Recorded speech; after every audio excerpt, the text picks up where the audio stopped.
ಮಂಡ್ಯ ತಾಲೂಕಿನ ಬೇಹಟ್ನ ಗ್ರಾಮದಲ್ಲಿ ಪುಟ್ಟಸ್ವಾಮಿ ಮತ್ತು ನಾಗಮ್ಮ ದಂಪತಿಗಳು ಬಡ ಕುಟುಂಬ ಸೇರಿರ್ತಕ್ಕಂಥ ಇಬ್ಬರು ಒಂದೇ ಮರಕ್ಕೆ ದಿನ ನೇಣು ಹಾಕ್ಕೊಂಡು ಪ್ರಾಣ ಕಳ್ಕೊಂಡಿರ್ತಕ್ಕಂಥ ಒಂದು ಘಟನೆ ದುರಂತ ನಡೆದಿರುವಂಥದ್ದು. ಸುಮಾರು 5 ಎಕರೆ ಜಮೀನಿದ್ರೂ ಕೂಡ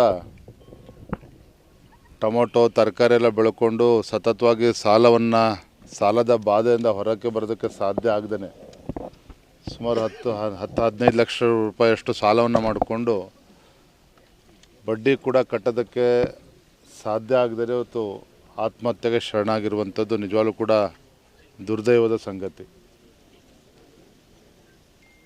ಪ್ರಪ್ರಥಮವಾಗಿ ನಾನು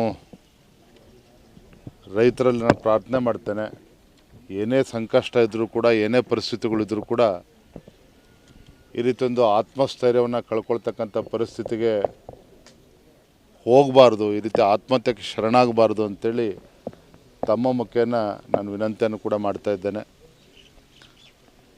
ರಾಜ್ಯದ ಮುಖ್ಯಮಂತ್ರಿಗಳು ಕಣ್ಣು ತೆರೆದು ಇವತ್ತು ನೋಡಬೇಕಾಗ್ತದೆ. ಕಾವೇರಿ ಕೊಳ್ಳದ ರೈತರಿರ್ಬೋದು, ರಾಜ್ಯದ ಯಾವುದೇ ರೈತರಿರ್ಬೋದು, ಬಿತ್ತನೆ ಮಾಡಬೇಡಿ, ಬೆಳೆ ಬೆಳಿಬೇಡಿ ಅಂಥೇಳಿ ಉಪದೇಶ ಕೊಡೋದಕ್ಕಿಂತ ಹೆಚ್ಚಾಗಿ ಈ ನಾಡಿನ ದೊರೆಗಳು ರೈತರಿಗೆ ಒಂದು ಆತ್ಮಸ್ಥೈರ್ಯವನ್ನು ತುಂಬುವಂಥ ಕೆಲಸ ಅವ್ರು ಮಾಡಬೇಕಾಗ್ತದೆ.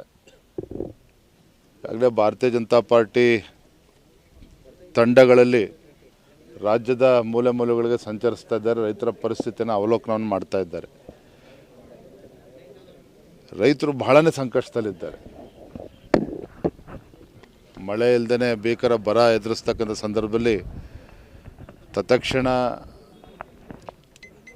ಜಿಲ್ಲೆಗಳನ್ನ ತಾಲೂಕುಗಳನ್ನು ಬರಪೀಡಿತ ಪ್ರದೇಶ ಅಂತೇಳಿ ಘೋಷಣೆ ಮಾಡಬೇಕಾಗ್ತದೆ.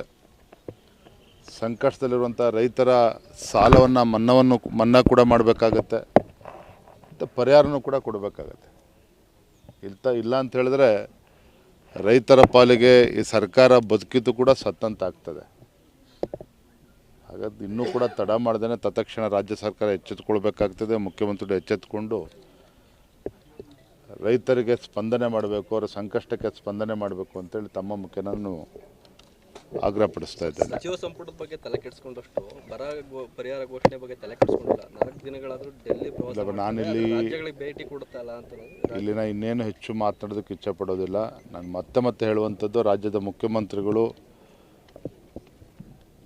ತಮ್ಮ ಮುಖ್ಯಮಂತ್ರಿ ಕುರ್ಚಿಯನ್ನು ಉಳಿಸ್ಕೊಳ್ಳೋದಕ್ಕೆ ಎಷ್ಟು ತಲೆ ಕೆಡಿಸ್ಕೊಳ್ತಾರೋ ರೈತರ ಬಗ್ಗೆನೂ ಕೂಡ ಅಷ್ಟೇ ತಲೆ ಕೆಡಿಸ್ಕೊಳ್ಬೇಕು. ಆ ವಿನಂತಿಯನ್ನು ಮತ್ತೆ ಮಾಡ್ತಾ ಇದ್ದೇನೆ. ಈಗ ಕಾವೇರಿ ವಿಚಾರದಲ್ಲೂ ಕೂಡ ಸರ್ವಪಕ್ಷದ ಸಭೆ ಕರೆದು ನಂತರ ನೀರನ್ನು ಬಿಡಬೇಕು ಕೊಡಬಾರ್ದು ಅನ್ನೋದ್ರ ಬಗ್ಗೆ ಮಾತನಾಡ್ತೀನಿ. ಸರ್ವಪಕ್ಷ ಸಭೆ ಕರೆದು ಕಪಟ ನಾಟಕ ಆಡುವಂತಹ ಪ್ರಶ್ನೆ ಮಾಡಬಾರ್ದು ಮುಖ್ಯಮಂತ್ರಿಗಳು. ಏನು ಸರ್ವಪಕ್ಷ ಸಭೆ ಕರೆದು ಚರ್ಚೆ ಮಾಡ್ತಾರೆ? ತಮಿಳುನಾಡು ಕೇಳೋ ಮುಂಚಿತವಾಗಿ 3.5 TMCನ ಜೂನಲ್ಲೇ ಬಿಟ್ಬಿಟ್ಟು ರೈತರುಗಳಿಗೆ ಕಾವೇರಿ ಕೊಳ್ಳದ ರೈತರು ನೀವು ಯಾರು ಕೂಡ ಬಿತ್ತನೆ ಮಾಡಬೇಡಿ, ಭೀಕರ ಬರ ಎದುರಿಸ್ತಾ ಇದ್ದಾರೆ, ಪ್ರಧಾನಮಂತ್ರಿಗಳೇ ಹೇಳಿದ್ದಾರೆ ಅಂತೇಳಿ ಕತೆ ಹೇಳಿಬಿಟ್ಟು ಆಯಿತು ಬರ ಇದೆ ಅಂತ ಪರಿಸ್ಥಿತಿ ಇದೆ ಅಂತೇಳಿ ಗೊತ್ತಿದ್ದು ಕೂಡ ಅದೇ ರೀತಿ ರಾಜ್ಯ ಸರ್ಕಾರದ ಏನು ತಯಾರಿದೆ ಇವತ್ತಾಗಾದರೆ? ಕೇವಲ ಬೆಂಗಳೂರಿನಲ್ಲಿ ಕೂತ್ಕೊಂಡು AC ರೂಮಲ್ಲಿ ಕೂತ್ಕೊಂಡು ಚರ್ಚೆ ಮಾಡಿಬಿಟ್ರೆ ರೈತರ ಸಮಸ್ಯೆ ಬಗೆಹರಿಯೋಕ್ಕೆ ಸಾಧ್ಯನಾ? ಬೆಂಗಳೂರಲ್ಲಿ IAS ಆಫೀಸರ್ಸ್ಗಳ ಜೊತೆಯಲ್ಲಿ AC ರೂಮಲ್ಲಿ ಕೂತ್ಕೊಂಡು ಅಥವಾ ವೀಡಿಯೋ ಕಾನ್ಫರೆನ್ಸ್ ಮಾಡಿಬಿಟ್ರೆ ರೈತರು ನೋಡಿ ಇವತ್ತು ಏನು ಘಟನೆ ಆಗಿದೆ. ಇವತ್ತು ಇಲ್ಲಿ ಇಬ್ಬರು ದಂಪತಿಗಳು ಆತ್ಮಹತ್ಯೆ ಮಾಡ್ಕೊಂಡಿದ್ದಾರೆ ಅಂತ ಹೇಳಿದ್ರೆ ಯಾರು ಜವಾಬ್ದಾರಿ ಆಗಾದರೆ? ರೈತರಿಗೆ ಧೈರ್ಯ ಹೇಳಬೇಕಾಗ್ತದೆ, ಸಮಸ್ಯೆಗೆ ಸ್ಪಂದನೆ ಮಾಡಬೇಕಾಗ್ತದೆ. ತಿಂಗಳಲ್ಲಿ 10 ದಿನ ಡೆಲ್ಲಿಗೆ ಹೋಗಿ ಕೂತ್ಕೊಂಡ್ರೆ ರೈತರ ಸಮಸ್ಯೆನ ಯಾರು ಕೇಳಬೇಕಾಗಾದ್ರೆ? ಹಾಗಾಗಿ ಮುಖ್ಯಮಂತ್ರಿಗಳು ರಾಹುಲ್ ಗಾಂಧಿ ಮನೆಯ ಗೇಟನ್ನು ಕಾಯೋ ಬದಲಾಗಿ ಬೆಂಗಳೂರಿಗೆ ವಾಪಸ್ ಬಂದು ರಾಜ್ಯ ಪ್ರವಾಸ ಮಾಡಿ ರೈತರ ಸಂಕಷ್ಟಕ್ಕೆ ಸ್ಪಂದನೆ ಮಾಡಿದ್ದೇವೆ. ಕರ್ನಾಟಕ ನ್ಯೂಸ್ ಡಿಜಿಟಲ್ ಚಾನಲ್ ಅನ್ನು ಈಗಲೇ ಸಬ್ಸ್ಕ್ರೈಬ್ ಮಾಡಿ. ಧನ್ಯವಾದಗಳು.